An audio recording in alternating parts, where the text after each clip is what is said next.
Iniciar la sesión. Perfecto, ahí estamos.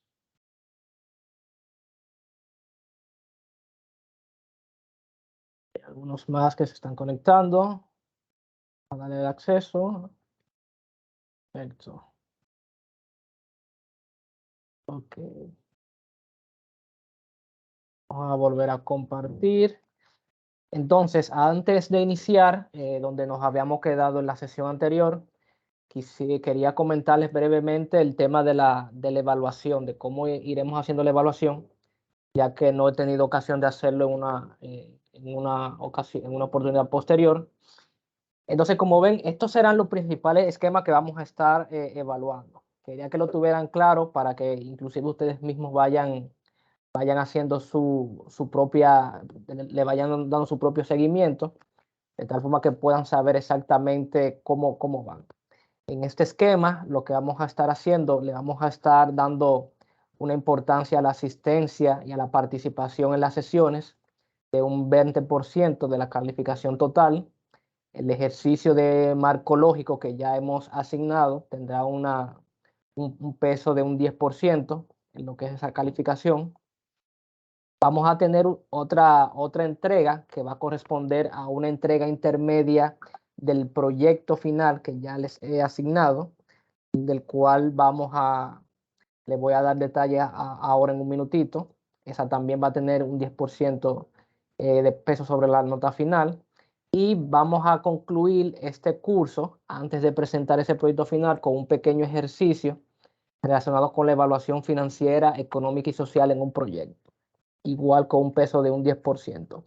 Y lo que sería entrega y presentación del proyecto final, que ya ustedes imagino que estarán trabajando, va a tener un peso de un 50% de la calificación total de este módulo. Es decir, para hacer quizás un ejemplo rápido, si Sergio Polanco, supone que Sergio Polanco asistió a todas sus clases y participó activamente, digamos que le daríamos un 95 de puntuación en asistencia y participación. Su ejercicio de marco lógico lo completó, digamos, excelente, un 100. En la entrega intermedia del árbol del problema, objetivo y acciones de su proyecto, digamos que tuvo algunas deficiencias que corregir, sacó 85. En la evaluación financiera, pues bueno, vamos a suponer que le fue bien, obtuvo 95 puntos. Y en su proyecto final, digamos que también hizo una participación destacada, vamos a suponer que obtuvieron 90 puntos de 100. Bajo ese esquema, Sergio Polanco estaría obteniendo una calificación en 92, teniendo este desempeño en cada una de sus partes. Solamente quería mostrárselo para que tengan pendiente cómo se estará evaluando y que, obviamente, para optar por el certificado de participación en este curso, deberán completar al menos en un 75%, perdón, 70%, para que lo tengan bien pendiente. Déjenme revisar que nadie... Perdón, me está escribiendo Nuria.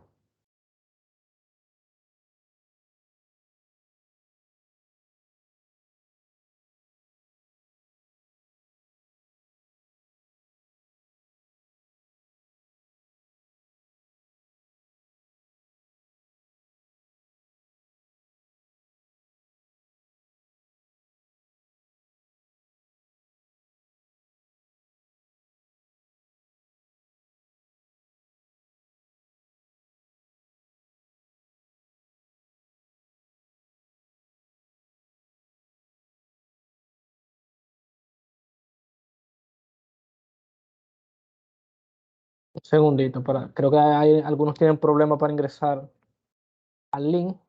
Déjenme verificar.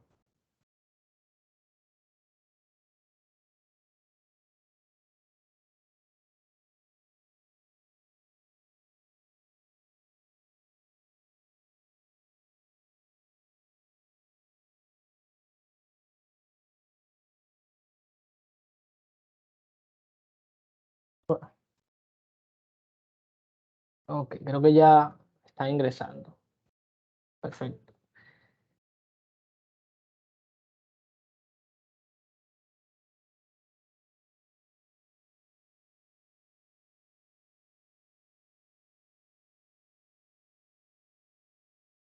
Continuamos entonces. Otra parte que le quería presentar antes de iniciar la sesión de hoy es que hemos actualizado un poco el tema de la plataforma con algunas cosas que le va a ser de utilidad a partir de ahora.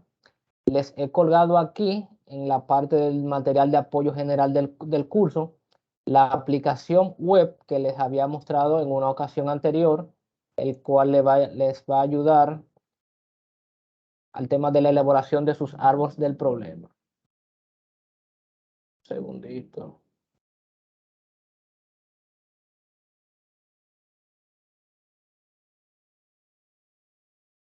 Entonces, esta herramienta ya se la había mostrado, simplemente para recalcarla un poquito para aquellos que no estuvieron en la sesión o que no se acuerdan muy bien.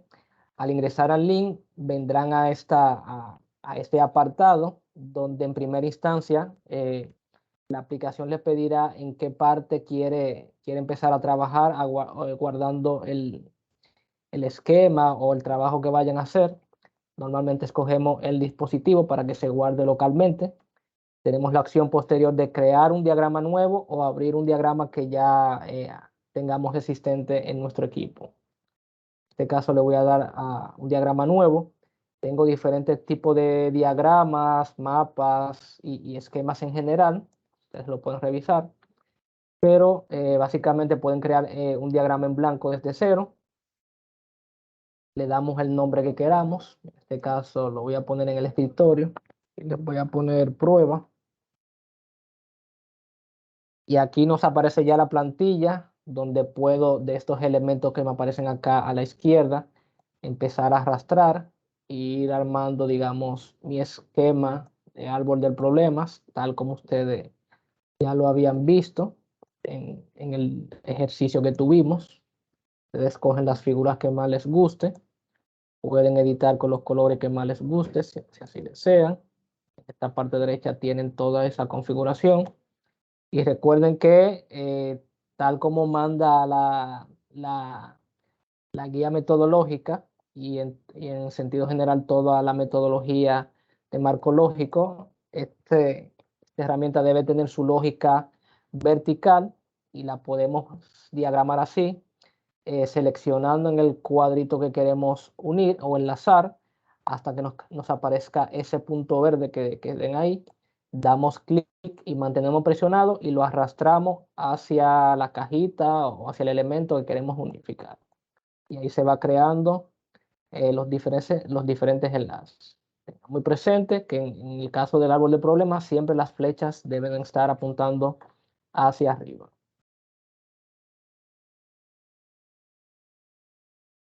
Vamos a añadir unas cuantas personas más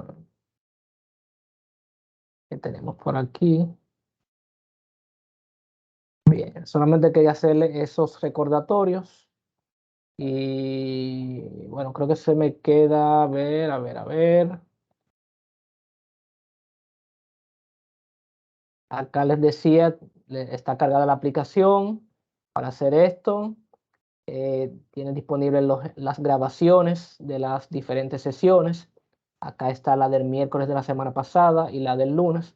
Y a medida que se vayan generando, acá la vamos a ir cargando, repetido.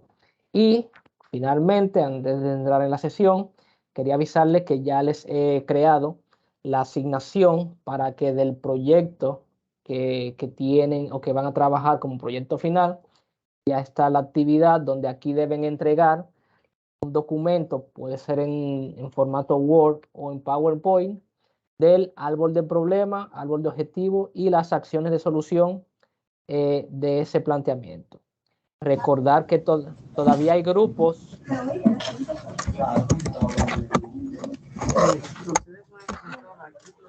¿Alguien quiere intervenir que tiene su micrófono abierto?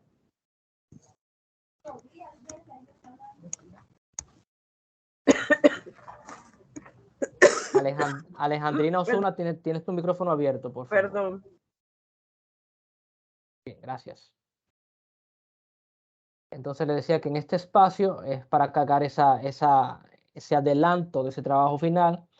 Por favor, los grupos que aún tienen pendiente algún tipo de redacción que les he pedido para aprobarles el tema, traten de hacerlo a la mayor brevedad, a razón de que puedan iniciar lo más temprano posible. Entonces, esta asignación estamos solicitando que a más tardar el viernes 26, dígase el viernes de la semana próxima, puedan haber entregado ya a través de la plataforma esa solicitud para que vayamos de una vez trabajando, yo haciendo las revisiones del lugar y haciéndole los comentarios pertinentes para que puedan tener el documento con el mayor nivel de calidad que se pueda. ¿De acuerdo? Espero entonces por las personas, por los grupos que todavía tengan algo pendiente, que redactarme, que aclararme en sus respectivos proyectos para proceder a aprobárselo. Los que ya se lo aprobé pueden iniciar a trabajar a la brevedad, por favor. Entonces, sin más, vamos a iniciar donde nos habíamos quedado. En la sesión pasada concluimos la parte que tenía que ver con el estudio de mercado. Vimos todos los elementos que forman parte de un estudio de mercado y iniciamos con lo que es la parte del estudio técnico, que recordando es como el tercer capítulo o la tercera parte de ese documento de proyecto o perfil de proyecto que nosotros tenemos que elaborar. Entonces decíamos, haciendo una recapitulación muy rápida, que el estudio técnico busca analizar diferentes variables. Entre ellas tenemos el tamaño óptimo de nuestro proyecto, la localización óptima, los equipos, instalaciones y la organización necesaria que debe de darse para que el proyecto pueda ser ejecutado. Mencionamos cuáles son los elementos o los subtemas que forman parte del estudio técnico y empezamos a ir abordando cada uno de estos. Vimos, cómo no, la articulación que debe darse entre las variables del estudio de mercado que yo previamente hice y cómo estas se relacionan tanto con este estudio técnico que estoy elaborando ahora, como también las variables que vimos durante el primer capítulo que hace referencia a la identificación del proyecto. Y todo esto se traduce o digamos desemboca en lo que es el plan o fase de ejecución de nuestro proyecto. Iniciamos con la primera variable o el primer ítem del estudio técnico que hace referencia al tamaño de proyecto. Decíamos, ¿verdad?, que es básicamente cómo medimos la capacidad de producción de los bienes y servicios que entrega nuestro proyecto, y decíamos que podemos manifestarlo o podemos evidenciarlo a través de un sinnúmero de formas, no solamente una única forma. Y aquí les recalcamos algunos ejemplos de medidas o formas de medir que se suelen utilizar en los proyectos. Vimos este esquema aplicado a nuestro caso de estudio de la cañada peluche. Decíamos que en este caso se estaba midiendo en función de los kilómetros de cañada que van a ser saneada y encajonada, de la cantidad de camiones que se adquirirán con su respectiva capacidad, y que podíamos verlo en ese mismo tenor en dos vertientes, en la capacidad que se está aumentando y en la capacidad total que se genera con esa adición nueva. Es decir, lo que estoy incorporando como capacidad nueva más la capacidad que yo tengo previamente o inicialmente instalada. Y en ese punto también veíamos un caso muy interesante en el que los técnicos, habiendo abordado este acápite, se dieron cuenta de que estaban obviando algunos elementos vinculados a la contención temporal o al acopio temporal de la basura, y en este punto adicionaron 6 contenedores como también una variable más que evidencia el tamaño del proyecto. Continuamos hablando de la localización, cuáles son, digamos, los factores que influyen en esta, y abordamos o vimos una técnica que nos puede servir en el caso de que tengamos varias ubicaciones disponibles o que puedan ser utilizadas, pero necesitamos solamente escoger una o solamente algunas de las varias que yo pueda tener disponibles. Vimos cómo se aborda esta técnica, la técnica de puntajes ponderados, donde básicamente se identifica cuáles son los sitios posibles. Obviamente deben ser 2 o más. Se seleccionan los criterios que yo entiendo relevantes o importantes para definir cuál localización es más idónea que otra.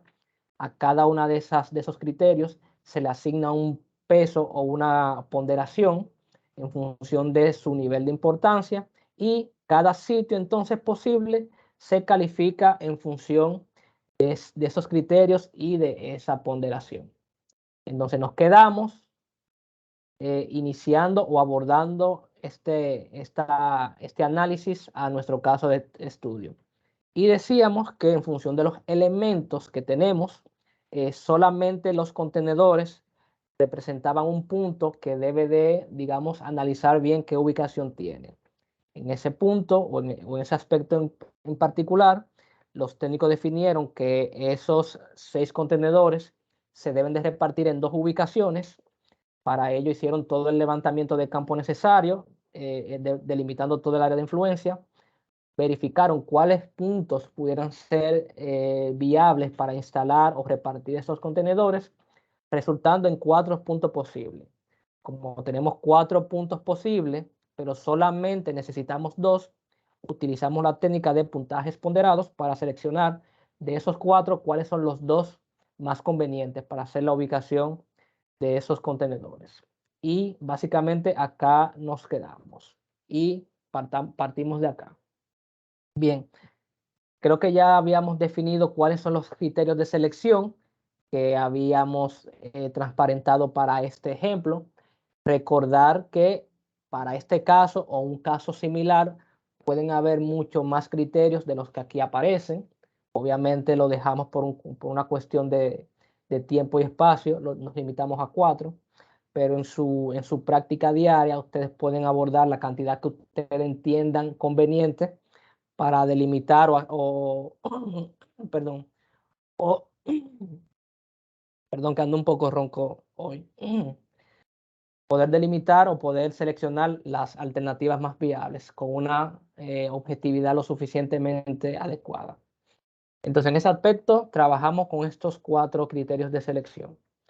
A cada criterio se le asignó una ponderación máxima en función de la importancia. Ya eso lo vimos. Otra aclaración acá es que no necesariamente podemos trabajar con la escala que yo le presento acá, sino que ustedes pueden trabajar con la escala que más les resulte cómoda o conveniente. Digamos que pudiéramos estar estos mismos 4 criterios, estarlo trabajando en una ponderación máxima en base a 100 puntos, por decir algo. Realmente esto no cambia nada en lo que es la efectividad del análisis en cuestión. Bien, entonces, a partir de aquí, el paso siguiente es ver o ir plasmando cómo se comporta cada uno de esos sitios con relación a estos criterios y a estas ponderaciones. Entonces, vamos viendo, por ejemplo, iniciamos con el sitio A, con el primer criterio, facilidad de acceso de los camiones cisterna. La pregunta es, en el sitio A, ¿qué tan facilidad de acceso tienen los camiones? Bueno, ahí hago toda una ponderación y análisis de cosas y le asigno un criterio con un máximo de 4 en función de qué tan fácil es el acceso. Digamos que en nuestra evaluación vimos que el acceso en el sitio A, los camiones tendrían una cierta dificultad de acceso. Y por ende, de 4 puntos máximos, al sitio A le asignamos 2, porque vemos que hay cierta dificultad. Hacemos exactamente lo mismo con el sitio B.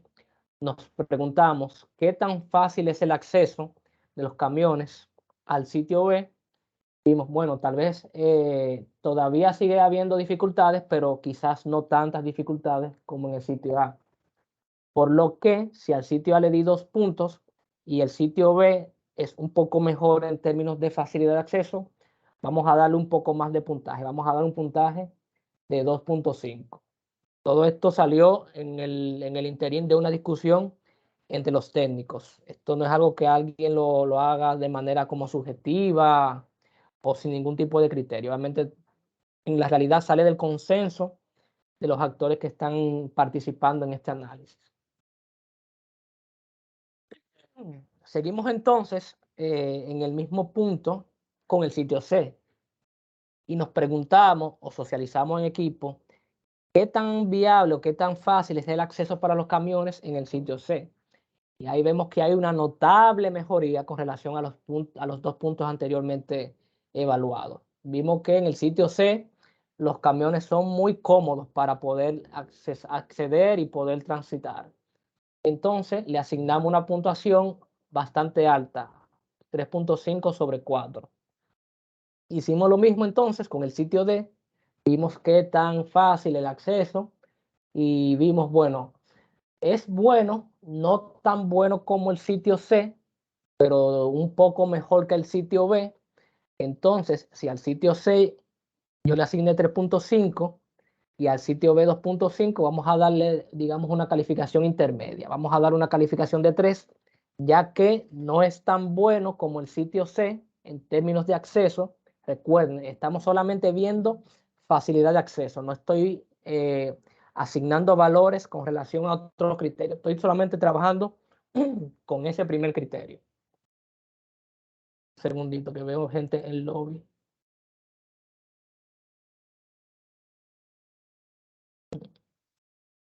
Ok, ya le di ingreso. Bien, entonces, solamente habiendo trabajado con el primer criterio, facilidad, solamente viendo cada ubicación en función de ese único criterio, tengo las ponderaciones. Preparo en cada sitio y digo qué tan bueno es ese sitio con relación al criterio que estoy analizando en ese momento. Y en función de eso, le doy la ponderación. Obviamente, después que termino de trabajar, digamos, esa gama de sitios bajo ese criterio, pueda pensar en reevaluar ciertas cosas. Digamos que tal vez el sitio A, inicialmente yo le había dado una calificación de 2, pero habiendo conocido a posteriori el sitio B, el sitio C y el sitio D, tal vez me habrá paso a mí a revalorar esa calificación que le di inicialmente, porque la consideré tal vez no tan mala como inicialmente la había considerado, o tal vez habiendo visto los otros sitios, pues veo que el sitio A es mucho peor de lo que yo había visto o había considerado inicialmente. Ese es el razonamiento. Ese es el razonamiento que se hace para cada uno de los demás acápites. Me paro en cada criterio y en base a la ponderación que le he dado, pues me digo qué tan bueno es ese sitio con relación a los demás o al criterio y al criterio que estoy analizando. Y paso a dar la ponderación o la puntuación en función de qué tan bueno es. Por ejemplo, para ver algún ejemplo más, el tema de accesibilidad en los hogares. Voy a trabajar solamente con esos criterios. Me olvido de lo que hice en el criterio 1, porque ya lo trabajé, y me olvido de los criterios que van después, porque todavía no lo he trabajado. Me concentro solamente en ponderar, en analizar las ubicaciones en función de ese criterio particular y digo, el sitio A, ¿qué tan accesible es para los hogares? Es decir, ¿qué tan cómodo le quedan a las personas de los hogares para acceder o para llegar al sitio A? Ahí vemos que el sitio A le sería muy cómodo a los hogares, ya que prácticamente las personas no tienen que caminar para acceder al sitio A, por lo que de 2.5 que yo le había asignado como ponderación máxima, le asigno el puntaje máximo, 2.5, porque mejor de ahí, imposible de ser. El sitio B, bueno, ¿cómo es en términos de accesibilidad de los hogares? Vimos que es más incómodo, hay cierta lejanía, cierta dificultad que pueden hacer que las personas no les agrade tanto tenerles esos contenedores en el sitio B. Entonces le asignamos una puntuación de 1.5. El sitio C vimos que era un poco mejor que el sitio B, pero no tan bueno como el sitio A, por lo que le damos una calificación intermedia. Igual nos pasó con el sitio D. Vimos que era mejor que el sitio B y tal vez un pelín, un poquitín mejor que el sitio C, el que vimos anteriormente. Por lo que le dimos una calificación de 2.2, atendiendo a que no era tan bueno como la ubicación en el sitio A. Estamos admitiendo personas. Perfecto. Bien, entonces continúo con ese razonamiento, exactamente el mismo razonamiento, exactamente la misma pregunta para los demás criterios, para los demás sitios. Al final paso raya y hago la sumatoria. Hago la sumatoria de cada sitio en función de la calificación que yo he obtenido y obviamente como estoy buscando de esos 4 sitios los 2 que más me convienen, el resultado es seleccionar los 2 que más se acerquen a mi calificación máxima, en este caso de 10. Los 2 sitios que se acerquen más a 10, pues obviamente en función de este análisis van a representar mis 2 ubicaciones más factibles. En este ejemplo vemos cómo el sitio C y el sitio D resultan ser los más favorables debido básicamente a que el criterio que más peso tiene, que es el primero, que tiene un peso de 4, de 10, vemos como el sitio C y el sitio D obtienen calificaciones sobresalientes en ese criterio. Fíjense ustedes cómo, por ejemplo, el sitio A tiene una muy buena calificación en el criterio 2, básicamente una calificación perfecta, pero en la práctica resulta ser uno de los sitios menos favorables, aunque digamos salió sobresaliente en ese criterio en específico. Vemos como en los demás ya no representa un lugar tan idóneo o tan viable para yo ubicar esos contenedores. Entonces, el análisis es tal cual. ¿Hasta aquí hay alguna pregunta, alguna duda o comentario que les surja?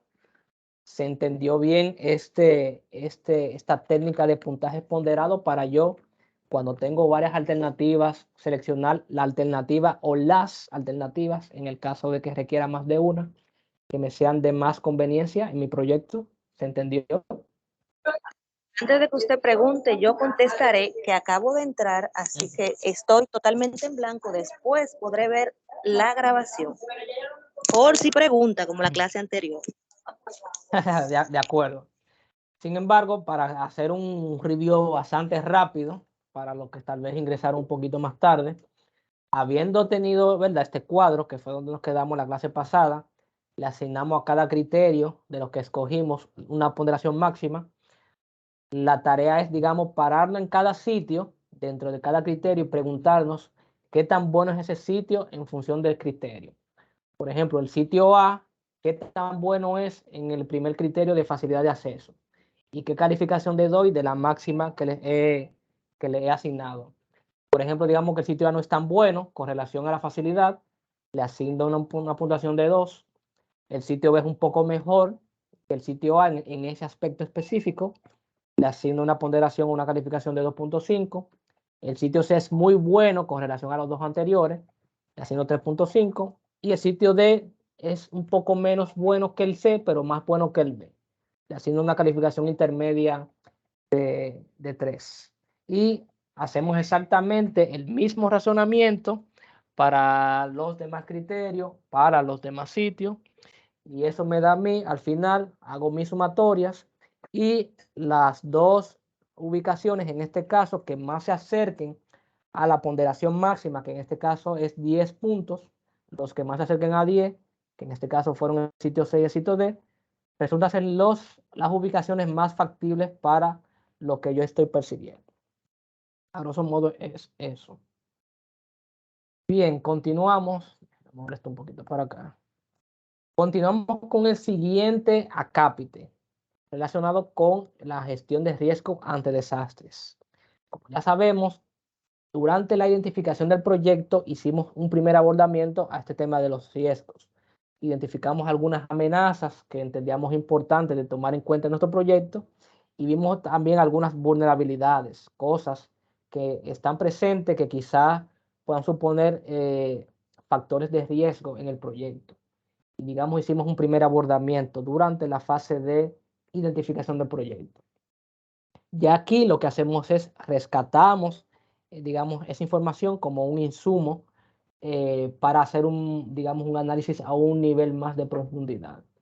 Entonces, en este punto en concreto, la gestión de riesgo ante desastres lo que pretende es que determinemos o analicemos acciones que vayan encaminadas bajo un enfoque integral a prevenir, reducir y controlar todo lo que son los riesgos que se puedan generar en un proyecto de inversión pública.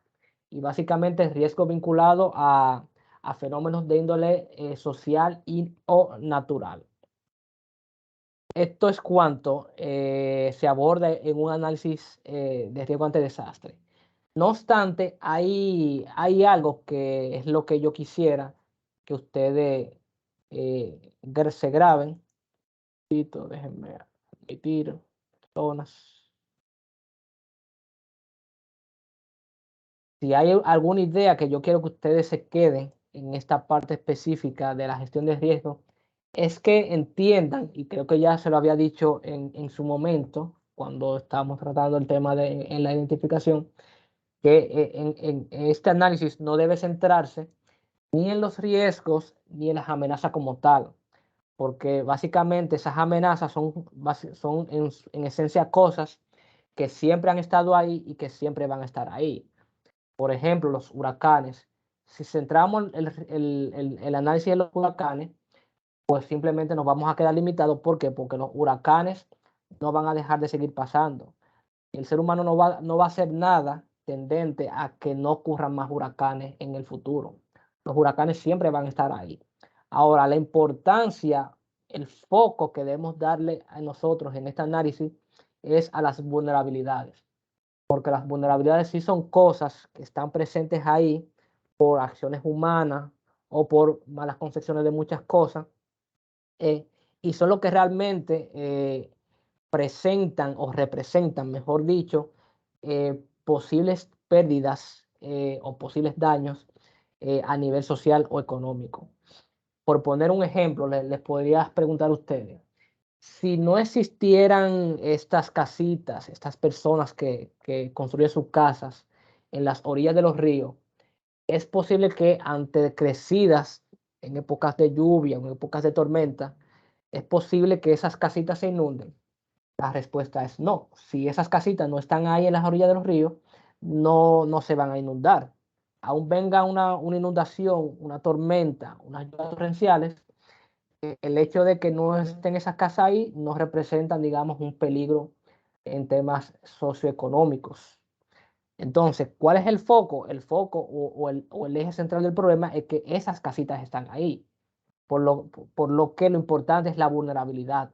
El hecho de que esa casita tenga ahí es lo que me representa a mí un posible riesgo, una posible pérdida o un posible daño, inclusive hasta pérdida de vidas humanas. Entonces, nuestra misión en este punto del análisis es determinar de una manera más eficiente, más atenuada, perdón, esas vulnerabilidades de tal forma que las acciones que propongamos como medidas preventivas sean totalmente efectivas. Si no atacan vulnerabilidades, pues básicamente mi análisis o mis acciones que se deriven del análisis de poco va a servir.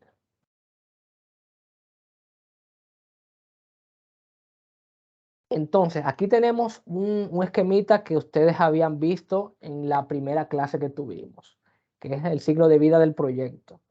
Entonces, otro tema importante que quiero que se queden con él en este punto es que cuando hablamos de gestión de riesgo ante desastre, no nos limitamos únicamente a un proceso que se da durante la elaboración del perfil del proyecto o cuando estamos diseñando el proyecto en este estudio técnico, sino que es toda una gestión que se integra durante toda la vida de un proyecto. Cuando se determina ese problema o necesidad y se pasa a la fase de preinversión, dígase a la fase donde yo elaboro ese perfil del proyecto, ese documento de proyecto que me va a decir la solución, que es lo que estamos haciendo, ahí yo tengo que diseñar, diseñar y digamos dimensionar la aplicación de esas medidas de reducción de riesgo. En el momento que estemos trabajando con proyectos ya de índole de mayor alcance que requieran una prefactibilidad o una factibilidad, pues obviamente se hace una evaluación más sustancial, más profunda de esas medidas de reducción de riesgo. Ya se va a un nivel más de detalle. Cuando vamos ya o cuando pasamos a la parte de ejecución, obviamente pasando por toda la gestión de financiamiento, puede ser que en esos escenarios concretos hayan que elaborarse estudios detallados de esas medidas, de tal forma que podamos garantizar una correcta aplicabilidad. Obviamente, siempre y cuando se ameriten lo que llamamos los diseños finales o ingeniería de detalle. Pero todo eso no se queda ahí, todo eso no se queda, digamos, en papel. Cuando se aborda el proyecto, es decir, se empieza a implementar, se empieza a construir o se empieza a desarrollar el proyecto, esas medidas, hay toda una gestión de implementación de esas medidas. Inclusive en los proyectos, sobre todo en aquellos que son financiados con recursos externos, hay todo un equipo, digamos, destinado única y exclusivamente a ver la aplicación y a darle seguimiento a esas medidas de reducción de riesgo. Un grupo de profesionales, expertos en el tema, que solamente van a ver durante la ejecución del proyecto que esas medidas se están aplicando, se están, digamos, desarrollando tal cual lo planificado, y en el caso que haya que hacer ajustes, que haya que hacer revaloraciones por, digamos, situaciones que no se contemplaron, pues ese mismo equipo propone las correcciones o los ajustes del lugar. Pero no nos quedamos ahí. También cuando se terminó el proyecto pasa, digamos, a operar, a proveer por el tiempo que vaya a ser los bienes y servicios para los cuales fue concebido, pues obviamente hay todo un monitoreo y evaluación de qué tan efectivos han sido esas medidas de reducción de riesgo. Y obviamente hay medidas que trascienden la ejecución o construcción del proyecto y se deben de ir aplicando durante todo el tiempo de vida que ese proyecto esté operando. Sean 10, sean 20, sean 30 años, pueden haber acciones que se vayan materializando durante todo ese tiempo de vida útil de nuestro proyecto. Bien, aquí hay algunas definiciones que son relevantes y que acá se las traigo simplemente para que queden como bien entendidas. Lo primero que es entender qué es una amenaza. Y aquí los definimos como un fenómeno, sustancia, actividad humana o condición peligrosa que pueden ocasionar la muerte, lesiones u otros impactos a la salud, al igual que daños a la propiedad, la pérdida de medios de sustento y de servicios, trastornos sociales, económicos o daños ambientales.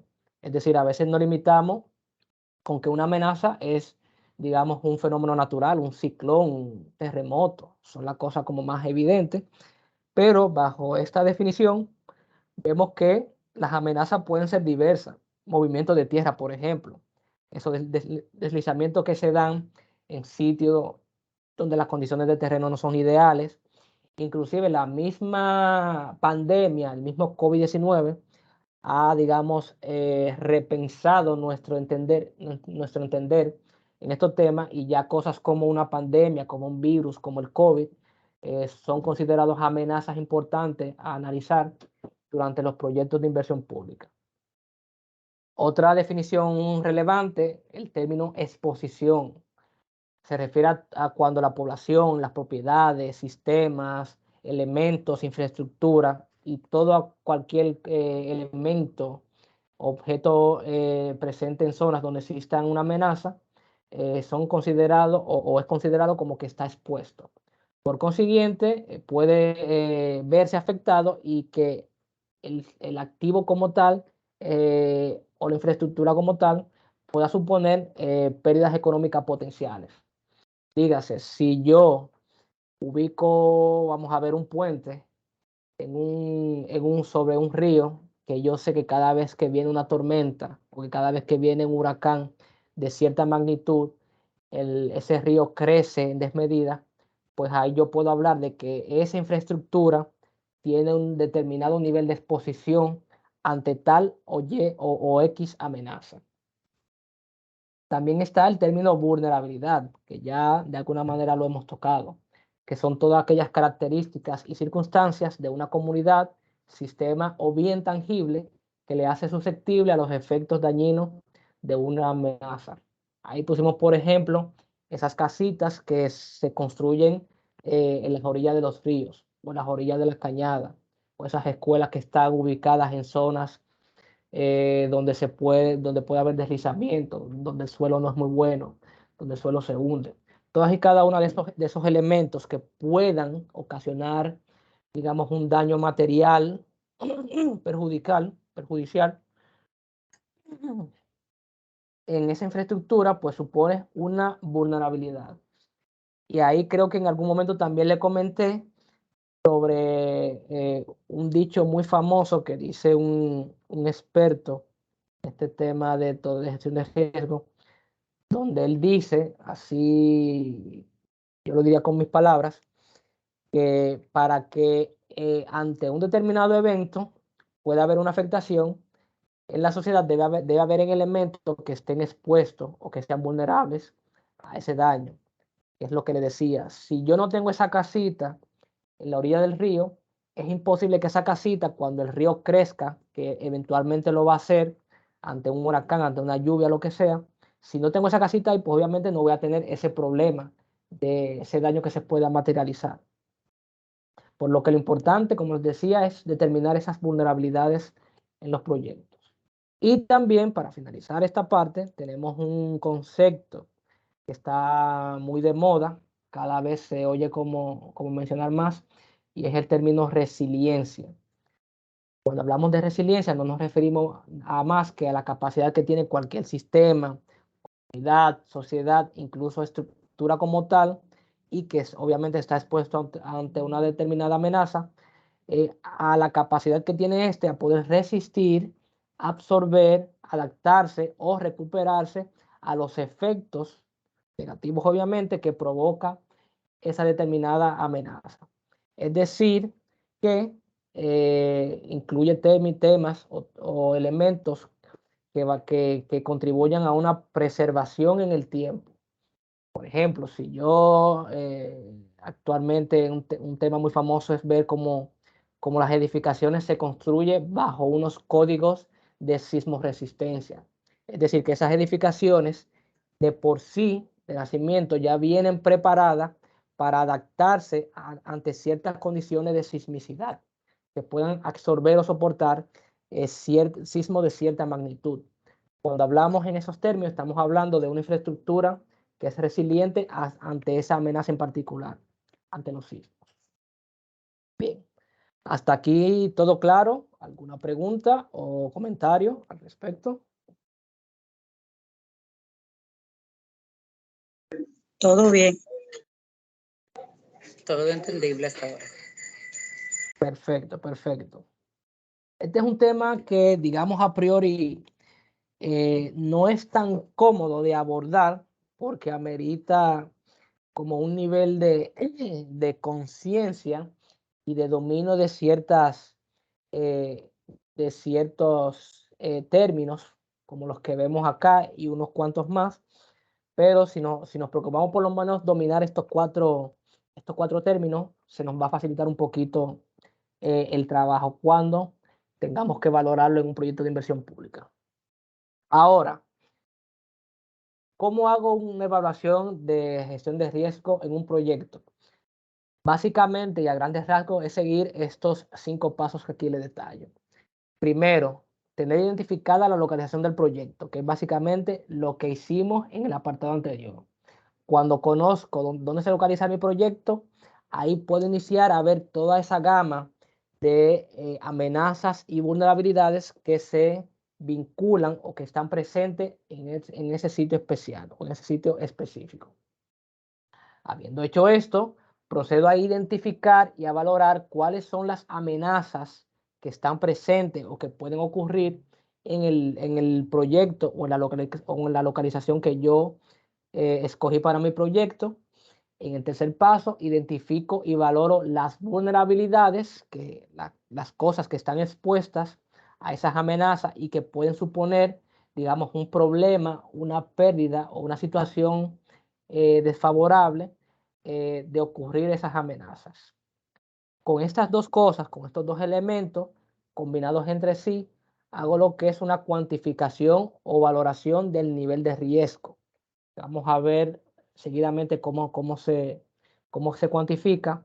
Y ya con todo este panorama de que estoy consciente de las amenazas que pueden afectar mi proyecto, las vulnerabilidades a las que está expuesta mi proyecto y el nivel de riesgo que supone, puedo empezar a diseñar y valorar medidas de reducción de riesgo, donde entonces yo planteo cosas adicionales que debe de incorporar en el proyecto para garantizar su persistencia en el tiempo y que, como decíamos anteriormente, sea, digamos, resiliente, pueda adaptarse a esas amenazas o a esas condiciones desfavorables que pueden ocurrir en un futuro, de tal forma que pueda haber una preservación de la inversión que yo he realizado. Veo gente en el lobby, veo gente en el lobby. Veo que Ramón Vargas tiene su mano levantada. Ramón Vargas, si quieres intervenir, adelante.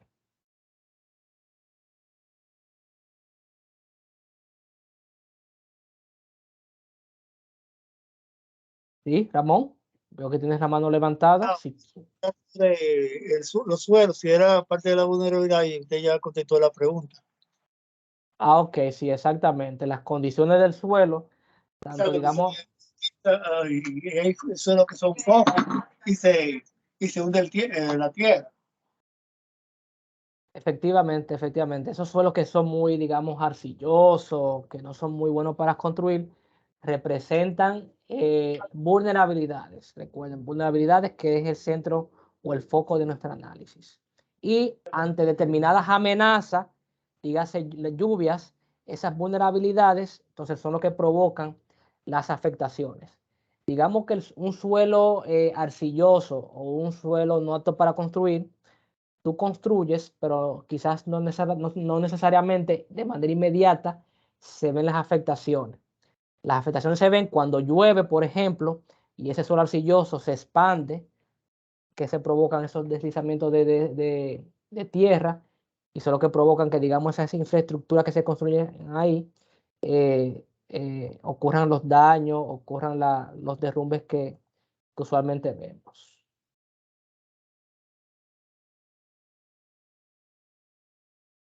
Bien, entonces, entendido este punto, vamos a hacer una pequeña valoración de nuestro caso de estudio, obviamente de manera simplificada, ya que este análisis requiere, digamos, un cierto nivel de esfuerzo y de tiempo para poder valorarse en su justa dimensión. Acá yo voy a hacer, digamos, una aproximación muy simplificada a lo que sería un análisis de gestión de riesgo ante desastres. Para entrar en más detalle, pueden en cualquier momento consultar la guía metodológica que te dice punto por punto cómo se realiza ese estudio. Y básicamente te da unas matrices que tú vas llenando para tales efectos. Aquí voy a hacer algo muy, digamos, muy rápido. Bien, lo primero que nos dice, bueno, ya teniendo el sitio donde se va a ubicar el proyecto, que vimos que es el primer paso, el segundo paso, digamos, es identificar las amenazas potenciales.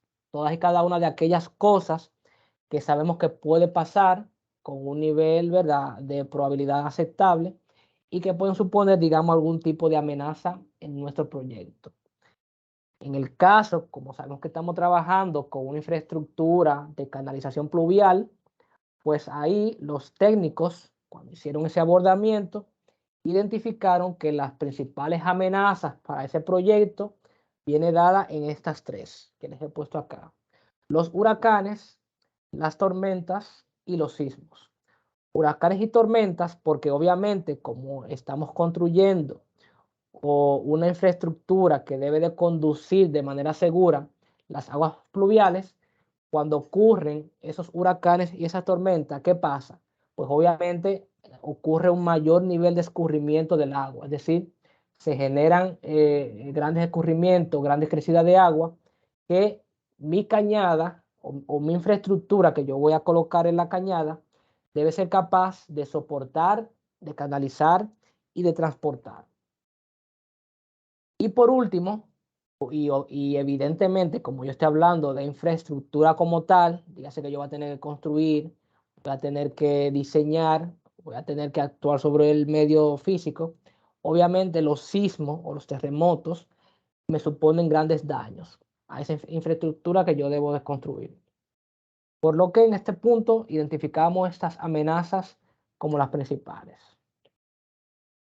Entonces, para cada amenaza debemos de valorarla en función de dos dimensiones, de la probabilidad que tiene de ocurrencia y del impacto que puede generar de darse o de ocurrir esas amenazas. Entonces, aquí la guía metodológica nos indica que este análisis debemos de hacerlo bajo estos dos focos o estos dos ámbitos, y vamos a darle ponderaciones. Vamos a dar ponderación con valores desde 1 hasta 3 en función de si lo consideramos bajo, medio o alto para cada una de esas dos dimensiones. Si lo consideramos de manera baja, le asignamos un puntaje de 1. Si lo consideramos con un nivel medio, le asignamos un puntaje de 2. Y si lo consideramos como algo alto, una dimensión alta, le asignamos un puntaje de 3 para probabilidad y para impacto. Entonces, ¿qué hicieron los técnicos evaluadores en el proyecto de la Cañada Peluche? Bueno, vieron el tema de los huracanes. ¿Qué tan probable es que ocurra un huracán en la zona del proyecto? Analizaron la frecuencia, cada cuánto tiempo vienen los huracanes, y digamos que Ciudad Peluche se comportaría, para que tengan un símil, es más o menos como la República Dominicana, donde es muy frecuente que pasen huracanes o tormentas de ciertas envergaduras a lo largo de cada año. Cada año, básicamente, si no pasan por aquí, por lo menos pasan cerca. Y eso todos lo sabemos. Vamos a suponer que Ciudad Peluche se ubica en un sitio muy similar a República Dominicana en esos aspectos.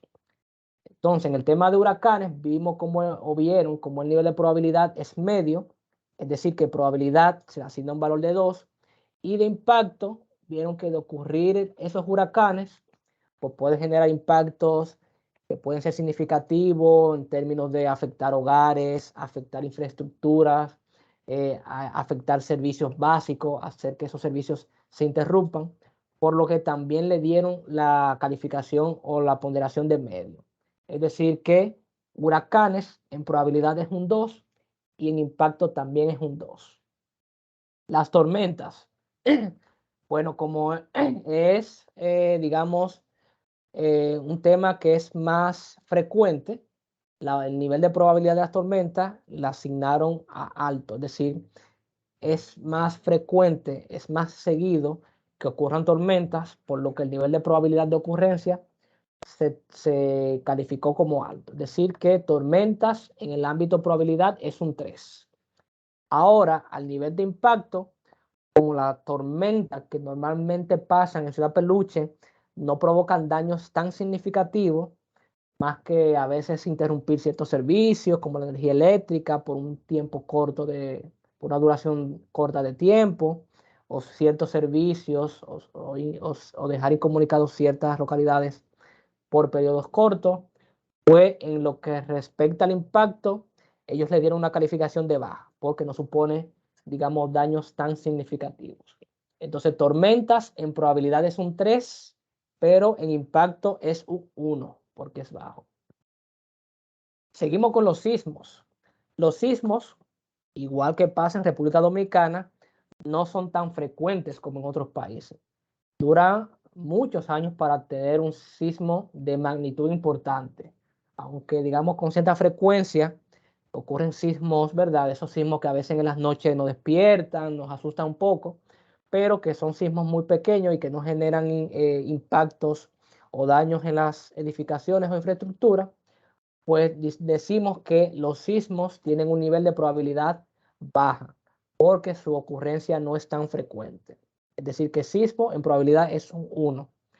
Pero en impacto, cuando ocurren sismos de ciertas magnitudes, pudiera de ser, digamos, magnitudes de 6 o superior, vemos como el nivel de impacto que pueden generar esos sismos sí representan pérdidas o daños muy significativos, inclusive pérdidas económicas millonarias para el Estado y para las personas.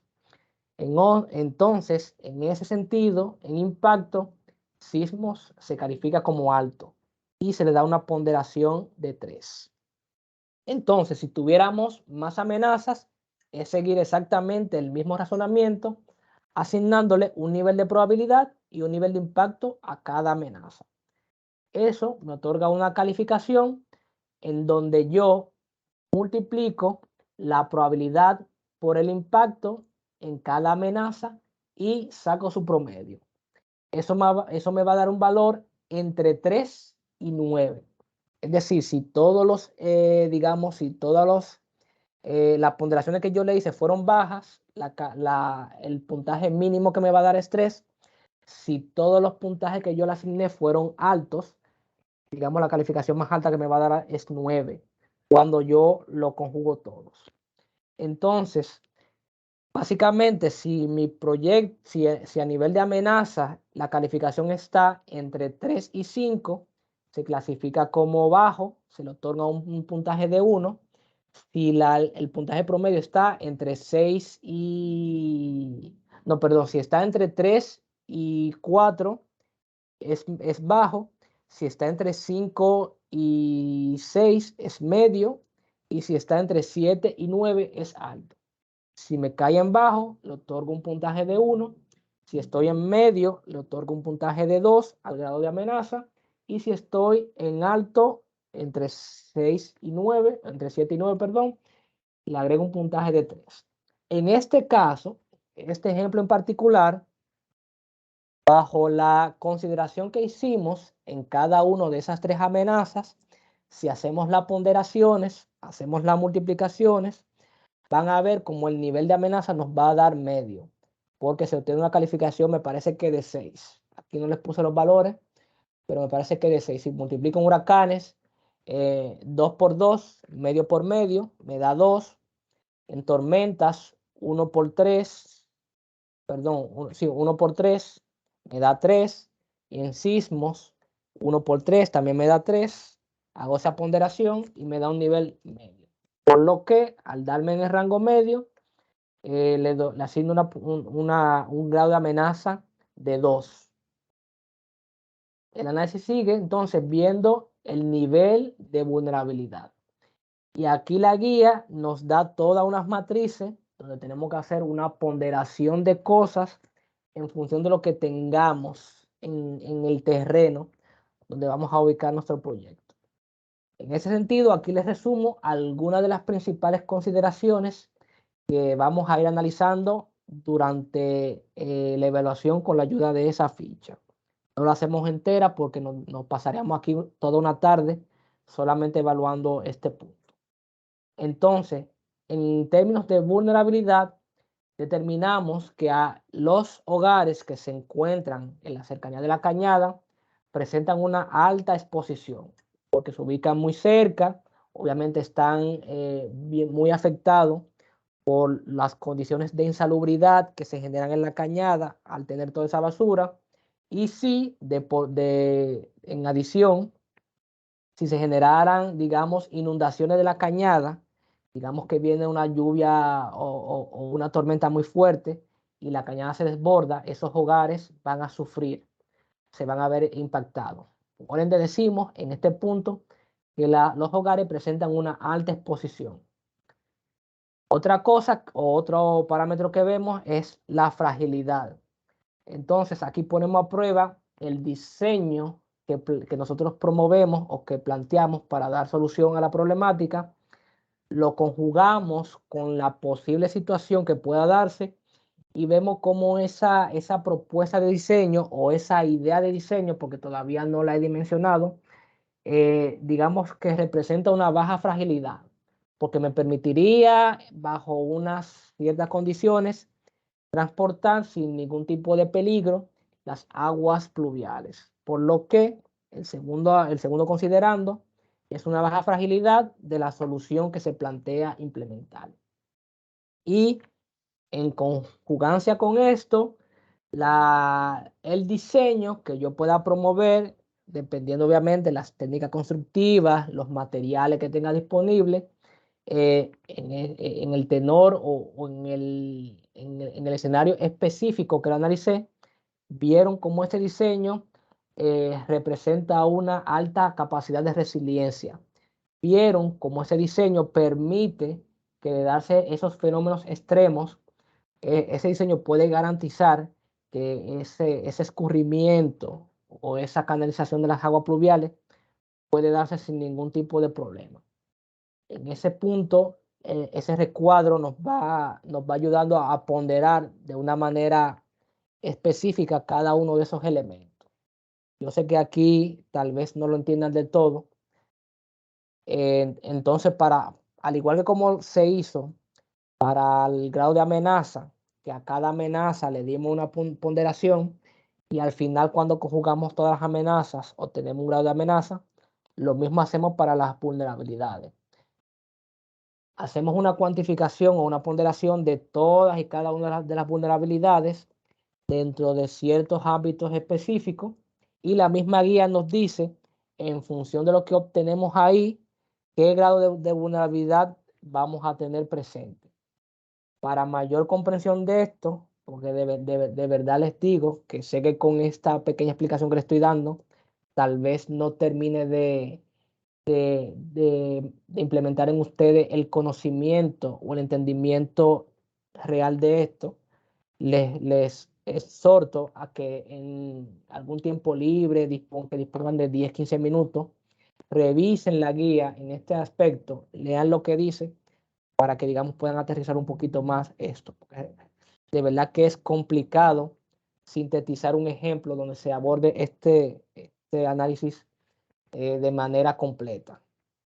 Pero básicamente lo que pretendo que ustedes se queden con este panorama que les estoy mostrando son los pasos. Los pasos donde identificamos las amenazas, la valoramos en función de su probabilidad e impacto, y eso nos da un numerito.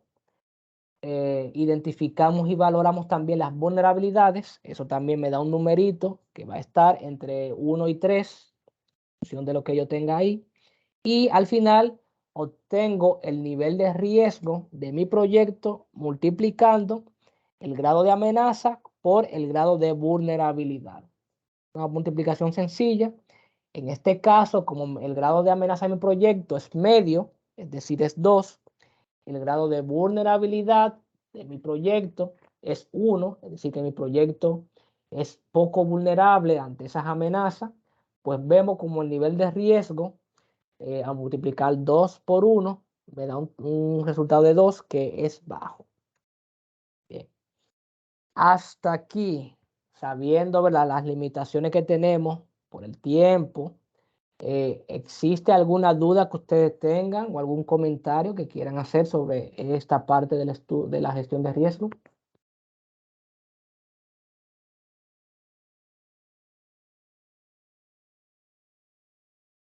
Nada.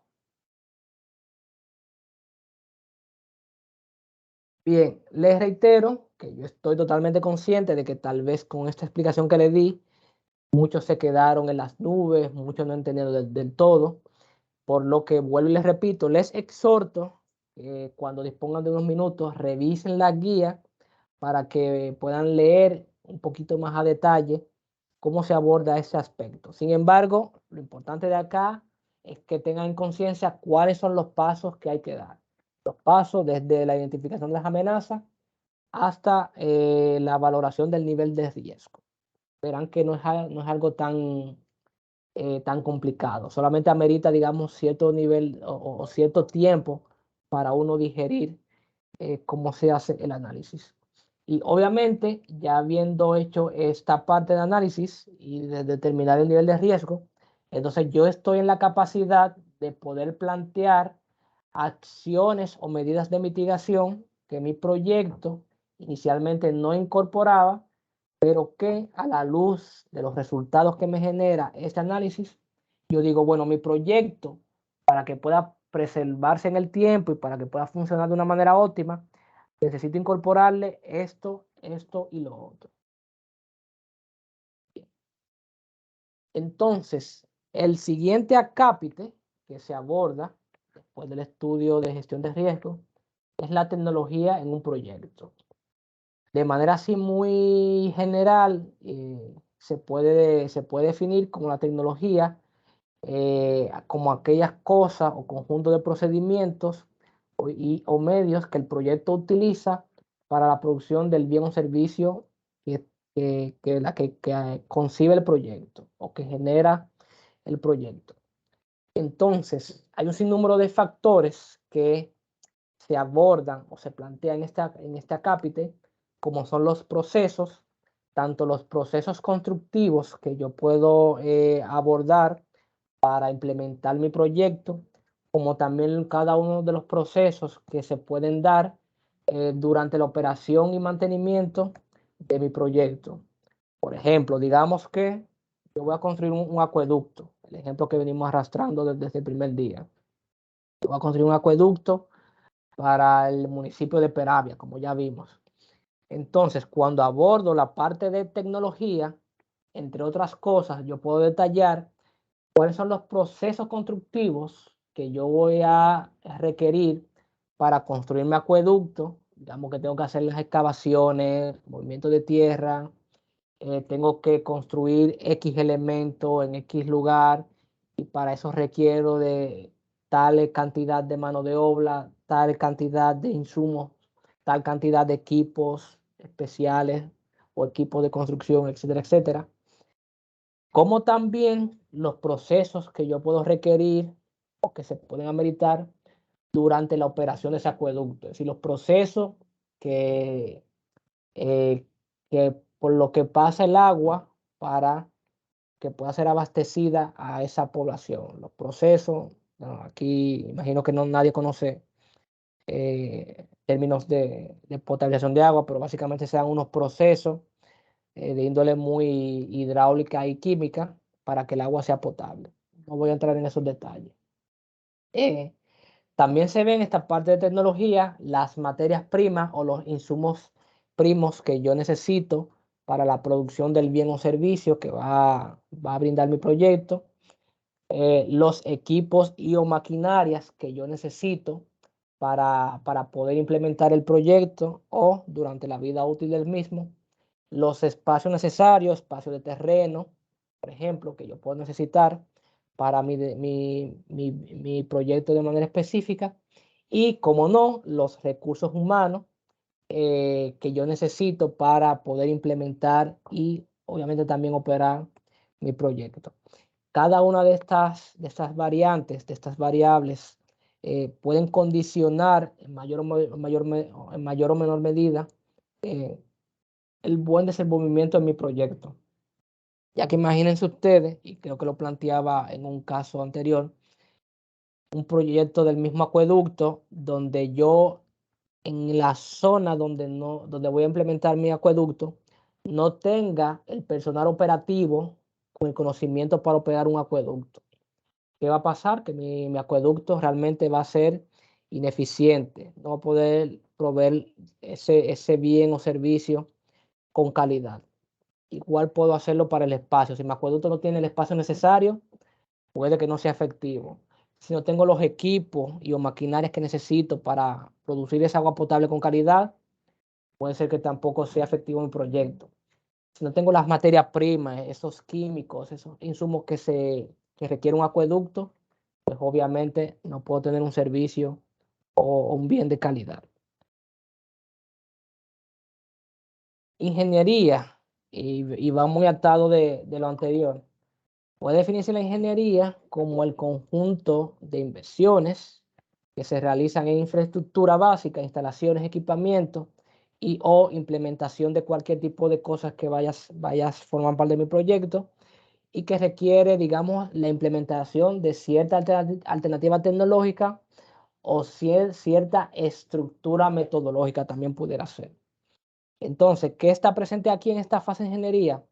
Cualquier tipo de especificaciones técnicas de lo que yo vaya a realizar o de cualquier equipamiento que yo requiera utilizar o dejar instalado, cualquier tipo de diseño que mi proyecto requiera, no solamente diseños constructivos, sino también diseños metodológicos y o estructurales, y también obviamente el tema de los cálculos para diseños, digamos, más de índole ingenieril, y cualquier tipo de plano, esquema, figuras, croquis, diagramas y todos aquellos elementos que permiten a la persona poder, digamos, conceptualizar de una mejor manera el proyecto. Todo esto va en esta capítulo de ingeniería. Entonces, simplemente para ver un ejemplo así muy resumido, en nuestro caso de estudio, englobamos lo que es la tecnología y la ingeniería de lo que se va a implementar en la Cañada Peluche. Entonces, en el tema de tecnología, vimos así a grandes rasgos el proceso constructivo que se debe de dar para implementar el saneamiento y encajonamiento de la cañada. Y aquí lo dividimos, digamos, en los 5 grandes pasos, o los 5 grandes procesos que se deben de dar para construir o para ofrecer ese bien de una infraestructura de canalización. Y lo hacemos, digamos, a un nivel de secuencial, es decir, qué tengo que hacer antes y qué tengo que hacer después. Entonces, para yo construir esa infraestructura de canalización, lo primero que tengo que hacer es limpiar la cañada. Limpiar, recoger toda esa basura que está en la cañada, sacarla de ahí, depositarla en algún sitio adecuado.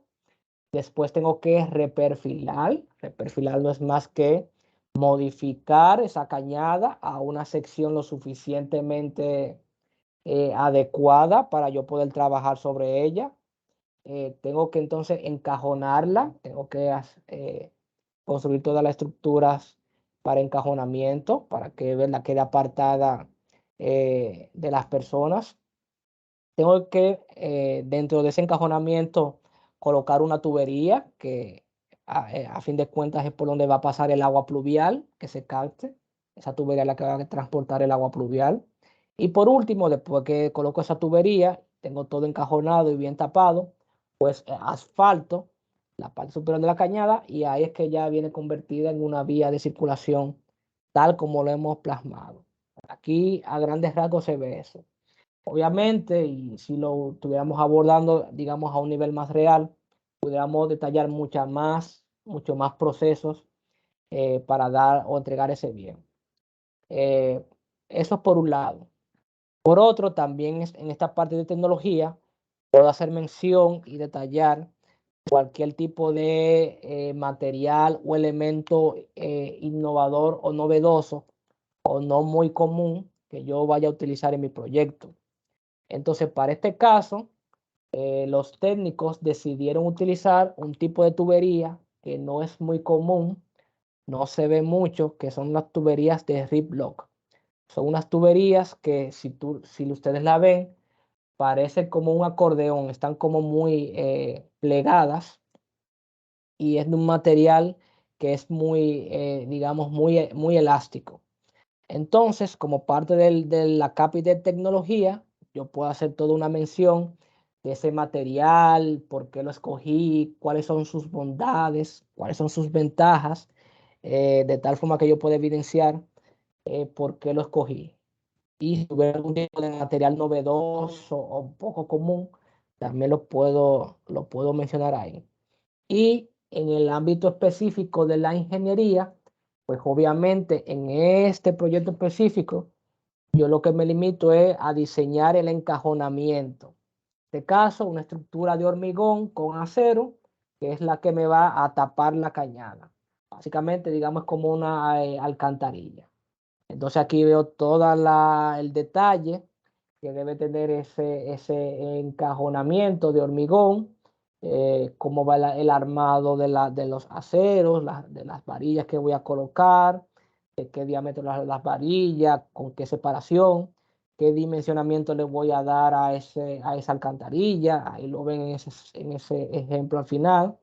La calidad de los materiales, la resistencia del hormigón en este caso, y un sinnúmero de cosas vinculadas a la estructura que ya va más atado a, digamos, a un tema ingenieril.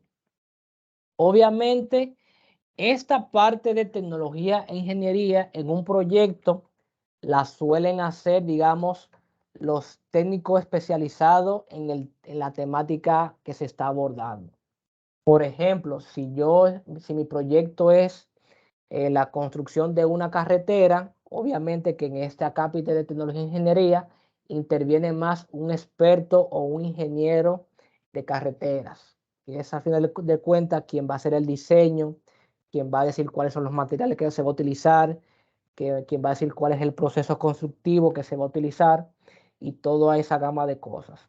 Si estoy haciendo, por ejemplo, un proyecto de diseñar una capacitación para los consumidores de Barahona, pues obviamente en esta cápita de tecnología e ingeniería debe de participar o debe tener la voz cantante cualquier especialista que domine los temas que se van a impartir en esa capacitación y que diseñe el contenido curricular de ese curso, cuáles son los temas que se van a abordar, qué espacio se le va a dar a cada tema y ese tipo de cosas. Para que ustedes como que tengan la idea de qué tipo de cosas se abordan en este aspecto. ¿Hasta aquí alguna duda, pregunta o comentario?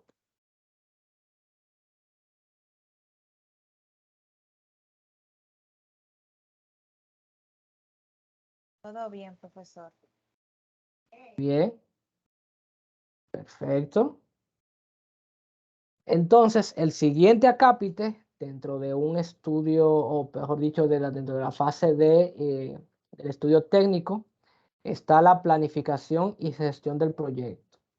Entonces, estos serán los mecanismos o la herramienta que ayudarán a la institución, que es la responsable de ejecutar o llevar a cabo el proyecto, digamos, la organización y toda la gestión que hará para que ese proyecto llegue a un buen puerto.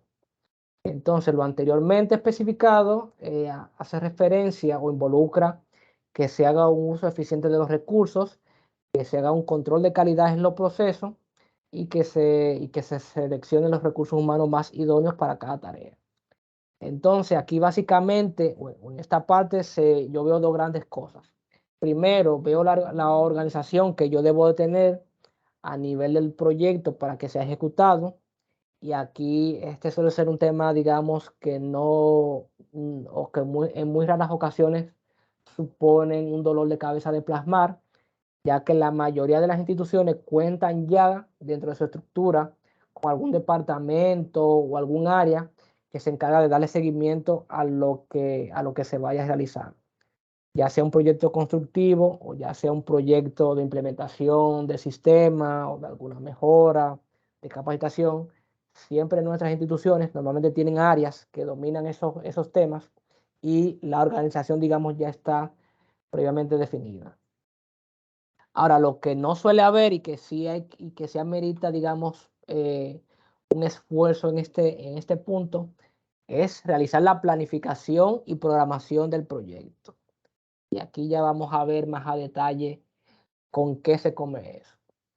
Entonces, toda esta, digamos, esta fase de lo que vamos a estar viendo en esa parte de planificación y programación, hay un organismo que seguro ustedes lo han oído mencionar, es el PMI, digamos que es el organismo o institución que más sabe en lo que respecta a ese punto en particular.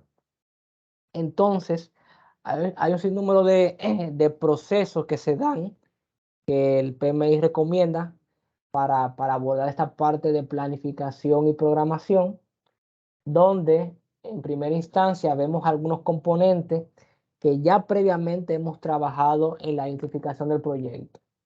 Y aquí nos manda a planificar el alcance del proyecto, que es básicamente el alcance que voy a tener del proyecto. Eso lo vimos en la identificación del proyecto. Recopilo los requisitos y defino hasta dónde llega mi proyecto y también planifico cómo voy a gestionar los interesados. Si recuerdan, todas son cosas que hicimos en la identificación. Cuando hicimos el análisis de involucrados o interesados, vimos cómo lo íbamos a gestionar, qué estrategias vamos a utilizar para cada actor y hasta qué alcance le vamos a hacer nuestro proyecto. Todo eso lo hice durante esa fase de identificación. Hay otra parte que ya he realizado en el estudio técnico antes de llegar aquí, básicamente con lo que respecta a la gestión de riesgo. Yo planifico, identifico, analizo, valoro y doy un plan de respuesta. Ya todo eso lo hice durante la fase o durante el ítem de gestión de riesgo durante el desastre. Y ahí llego inclusive hasta unas medidas o un plan de gestión de riesgo. Como todo eso ya lo hice, simplemente en este apartado lo rescato y lo integro a lo que voy a hacer posteriormente. Y aquí lo ven detallado, pero lo vamos a ir viendo de una manera un poquito más específica.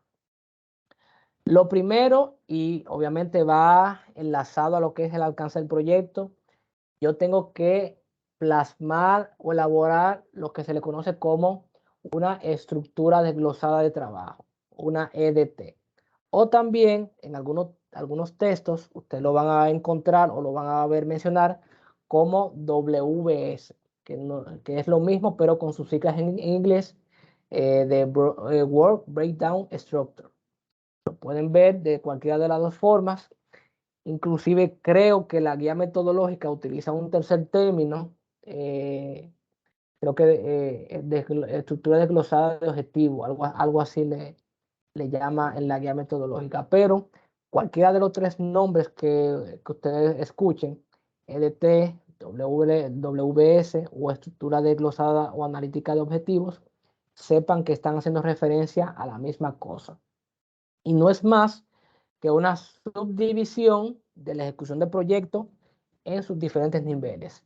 Es ver el proyecto como si fuera un organigrama, para que ustedes, digamos, tengan algún símil, donde en ese nivel más alto, en esa cajita superior, veo el objetivo del proyecto. En un nivel inferior o un segundo nivel, veo esos grandes objetivos que van vinculados con los componentes de mi proyecto. Y en el menor nivel, veo los objetivos específicos o las cosas que van a ser entregadas de manera particular y segmentada en mi proyecto. Vamos a ver un poquito más adelante un ejemplo para que lo entiendan mejor. El segundo grupo de procesos nos marca que debemos de abordar un sinnúmero de acciones para gestionar el tiempo. Gestionar el tiempo, entonces, según el PMI, incluye los siguientes pasos. Primero, planificar la gestión del cronograma en función de cada una de las actividades que yo voy a estar viendo o voy a estar involucrándome. Se definen de una manera precisa esas actividades. Se establecen la secuencia de esas actividades, es decir, cuál actividad va primero y cuál actividad va después. Se estiman cada uno de los recursos que requieren esas actividades. Se estima la duración que va a durar cada actividad. Se plasma todo un cronograma y se hacen acciones tendentes a controlar el cronograma. Un segundito que creo que me están escribiendo por el grupo. Déjenme ver.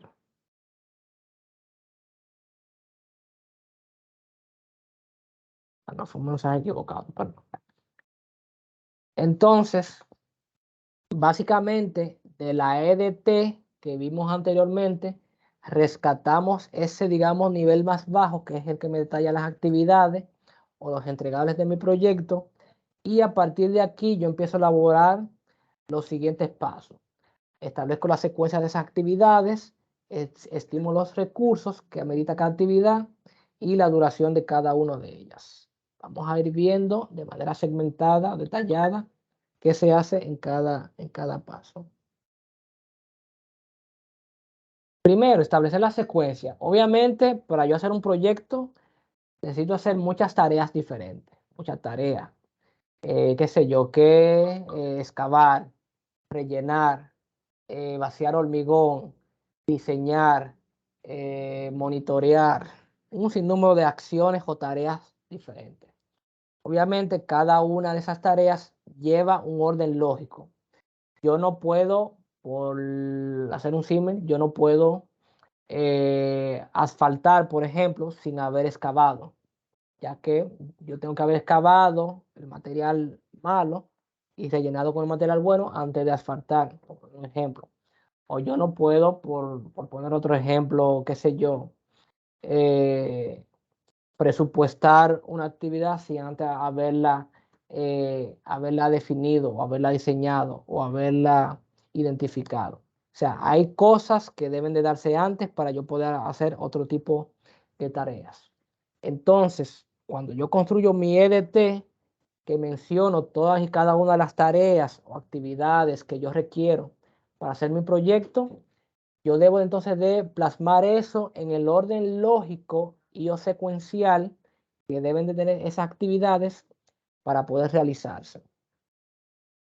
Aquí la recomendación es que siempre iniciemos con un hito de comienzo y vemos qué acciones comienzan de manera paulativa o en secuencia, o no en secuencia, mejor dicho, de manera simultánea con ese inicio, y cuáles acciones deben de secuenciarse, deben de realizarse después hasta llegar a lo que es el fin de mi proyecto, donde aquí ya yo tengo el bien o servicio ya implementado.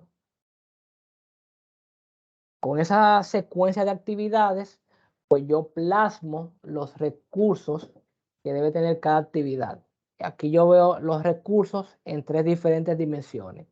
En la mano de obra o personal que requiere cada actividad, los materiales que requiere igualmente cada una de las actividades y cada uno de los equipos de manera particular que requieren esas actividades. Con estas tres cosas es que yo puedo materializar o ejecutar cada actividad. Y cuando estoy haciendo el análisis de la gestión del tiempo, obviamente que para cada actividad debo de poder valorar y cuantificar cada uno de estos tres elementos dentro de cada actividad. Entonces, habiendo hecho eso, paso a estimar la duración de cada actividad. Entonces, para estimar la duración, tengo dos caminos probables. Puedo estimarla utilizando métodos probabilísticos, es decir, hago predicciones en función de qué ha pasado en proyectos similares en el pasado. Si yo, por ejemplo, yo voy a construir una escuela, para yo estimar el tiempo que me va a llevar construir esa escuela, yo me suministro o me ayudo de qué tiempo ha transcurrido la construcción de escuelas similares a la que yo voy a construir, que se ha construido anteriormente. Me sirvo como eso como parámetro. O también puedo utilizar métodos determinísticos, que ya ahí entran más a juicio de expertos, especialistas en cada materia, que pueden determinar digamos, a un nivel más de profundidad cuáles son los probables tiempos de cada una de esas actividades. Entonces, para fines prácticos, lo que usualmente suele verse en los proyectos es utilizar métodos probabilísticos, métodos donde yo me nutro de un histórico para estimar tiempos en mi proyecto. Entonces aquí hay una técnica que se denomina o que se le llama PERT, P-E-R-T, donde me ayuda en función de un sinnúmero de informaciones que yo tengo de proyectos anteriores para cada una de las actividades que se originan en ese proyecto, me ayudan a yo determinar digamos, el tiempo a considerar en cada una de las actividades. Y aquí ese método PERT nos dice que valoremos en cada actividad tres tiempos. Tres tiempos que son los que acá detallo. Un tiempo optimista, que es el tiempo más corto en el cual puede realizarse o puede llevarse a cabo la actividad o tarea en cuestión. Un tiempo más probable, que es el tiempo que suele, es el tiempo que más suele darse en proyectos o actividades de índoles similares. Y un tiempo pesimista, que es el tiempo más largo que se va a requerir para cada actividad. Es decir, que para una actividad X, yo veo esos tres tiempos. Y el método PERT nos dice o nos recomienda que le demos una valoración en función de esa formulita que ustedes ven acá. El tiempo de duración de cada actividad va a ser igual al tiempo optimista, el T inicial, más 4 veces el tiempo medio, más el tiempo pesimista sobre 6. ¿Qué estamos haciendo acá? Estamos tomando en cuenta cada uno de los tiempos que se han originado en proyectos anteriores y le estamos dando un peso ponderado mayor al tiempo más probable. Por ver un ejemplo, vamos a suponer, voy a hacer el análisis para una actividad o para una tarea que tiene que ver con diseño de un currículum educativo o de un programa educativo, si se quiere. Entonces, hago el levantamiento de información. ¿Qué tiempo ha transcurrido en otros proyectos similares para diseñar esa estructura cocurricular o ese currículum del programa? Veo que en algunos proyectos el tiempo fue muy corto, digamos de 5 a 6 días, solamente por poner un ejemplo. En otro proyecto el tiempo fue más largo, de 15 a 20 días, se vio en otros proyectos similares, y que en la media veo como eso se comporta o se vincula con tiempos más probables, tiempos medios, de 12, de 10 a 11 días. Entonces, para yo estimar en mi proyecto el tiempo a utilizar, yo digo, voy a utilizar el tiempo más optimista, 5 días, más 4 veces el tiempo medio, que son 10 días, más el tiempo pesimista, que en los casos que vi fue de 15 días o 20 días, todo eso sobre 6. Hago toda esa operación y me va a dar un tiempo a considerar de algunos 12 o 13 días. Ustedes pueden buscar diferentes ejemplos. Entonces, con todo este proceso de cosas, pasamos a desarrollar el cronograma, donde básicamente procedo a ver de una manera esquemática todas y cada una de las tareas que he analizado con un tiempo de duración. Y aquí lo más común es utilizar un diagrama que se le llama diagrama de Gantt, donde veo con unas barritas de colores plasmada la duración de cada actividad. Es algo parecido a esta. Ahora, en función de esas duraciones y me devuelvo un momentito hacia acá, y de esas secuencias que tienen esas actividades, es decir, el orden lógico que en el que deben de llevarse a cabo esas actividades, me permite a mí trazar lo que es la ruta crítica. La ruta crítica de darse ese encadenamiento de cosas, la ruta más desfavorable o la ruta que me suponga mayor duración va a suponer la ruta crítica y que me marca la ruta que yo debo de prestarle mayor atención durante el desarrollo de mi proyecto y que en dado caso de que quiera recortar tiempo, pues debo de dirigirme a esa ruta crítica. Todo esto que estamos viendo acá de una manera, digamos, teórica, la vamos a ver en otra sesión con un ejemplito más llano para que ustedes lo vayan entendiendo. Así que no se preocupen. Entonces, ya habiendo visto la teoría, vamos a ver de una manera un poquito rápida cómo se aplica esto en el proyecto. Entonces, empezamos con la EEDT. Les decía que vemos esto como si fuera un organigrama, donde en ese primer nivel vemos el objetivo del proyecto, que ya desde el árbol de objetivo podemos ir dilucidando y se vincula con reducir los niveles de contaminación en la cañada. En el segundo nivel vemos los componentes que tiene mi proyecto, que igual yo rescato de esa identificación, y en este ejemplo se relaciona con el encajonamiento que yo voy a dar, con los 6 contenedores que voy a instalar y con los 2 camiones de basura que voy a adquirir.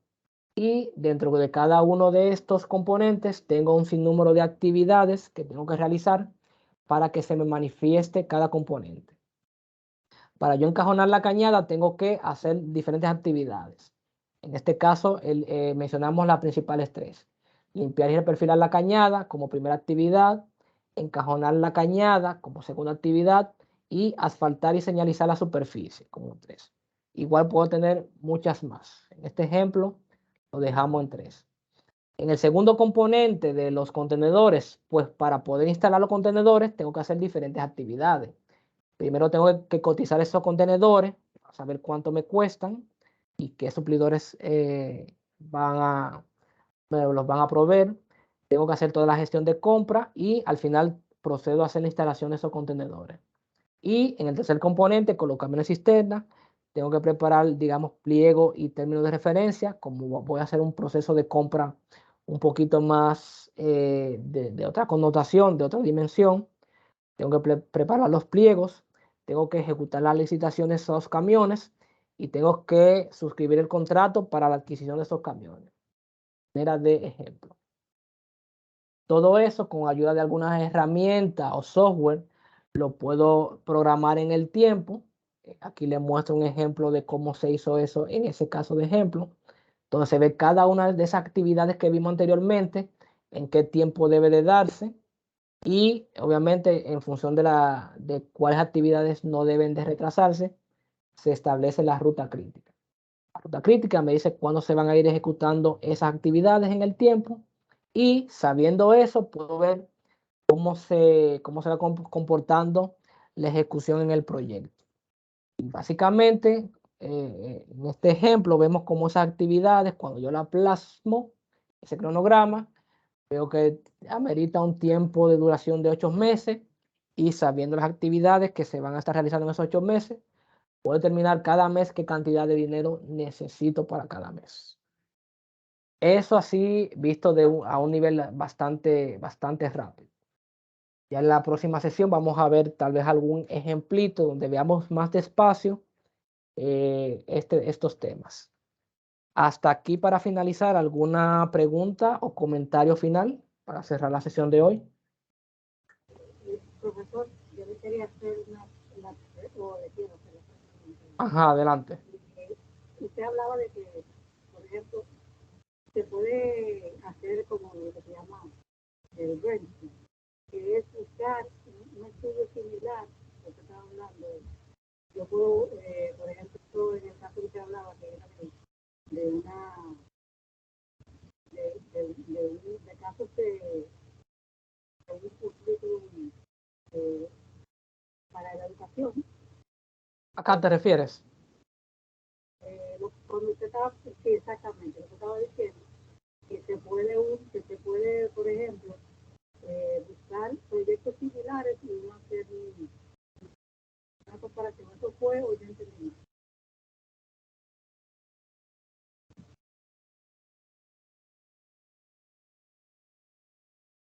Ok, se le cortó un poco la señal, pero...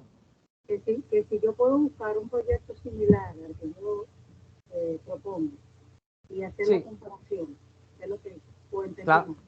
Exactamente. Aquí nos nutrimos de proyectos iguales o similares que se han hecho en el pasado. Vemos cuánto han durado las actividades en ese proyecto y pasamos entonces a valorar las actividades de mi propio proyecto en función de qué ocurrieron esos proyectos. Exactamente. Bueno, vamos a dejarlo hasta acá porque ya son las 3:30. Requiero de participar en una sesión, algo que me surgió acá. Entonces, nada, gracias por haber participado en esta sesión de hoy. Quedo atento entonces, como decía, para los grupos que tienen pendiente algún tipo de retroalimentación o redacción en el trabajo que van a estar elaborando finalmente. Espero que lo puedan hacer a la mayor brevedad y cualquier duda que les surja, pues nos vamos comunicando. Sin más, entonces, gracias por haber venido y pasen feliz resto de la tarde. Nos vemos entonces. Feliz tarde para usted. Que tenga